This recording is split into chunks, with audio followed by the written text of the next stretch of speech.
reduces those temperature swings that we were discussing. So you think about how the panels might redistribute precipitation from dew to rainfall. If you have snow, do you want it on top of your panel, or do you want it on top of the hives or not?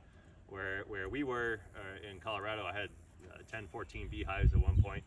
I didn't mind it when we had snowpack on it because it would help to insulate the insides of the beehives. What was more annoying was when it would be negative 20 degrees out and there would be no snow. And then how do you keep them alive? So you got to think about how do you want to have the panels around your beehives to help provide as much benefit to them. So that's one. The other one was Jackie was talking about the asters are the ones flowering right now. Remember, you were asking the question about weeds in the solar array, and I was telling you how our Canadian thistle doesn't flower as early underneath the solar panels. The moderated temperatures within the solar array spark that going to seed later. So if you have a solar array where you're growing a variety of different types of pollinator habitat within, then you're also going to be delaying that flowering of those crops.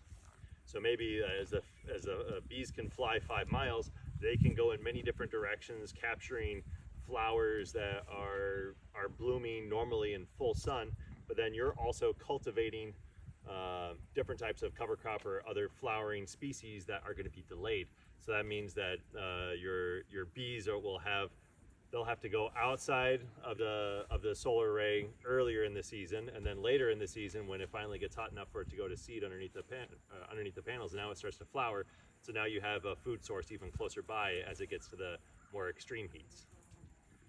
So just thinking about how does shade, how does that redistribution of moisture help with both the food for the bees as well as their shelters. So many solar companies around the country love working with beekeepers because it's a very low impact.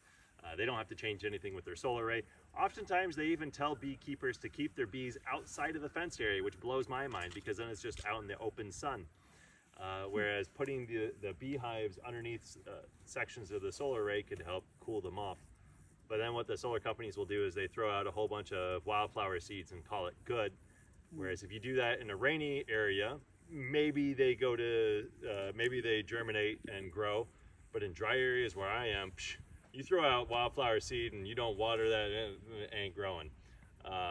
So it's a really diverse reactions that you would get from different solar companies if you want to integrate a bee operation within a solar array as to what they will allow you to do.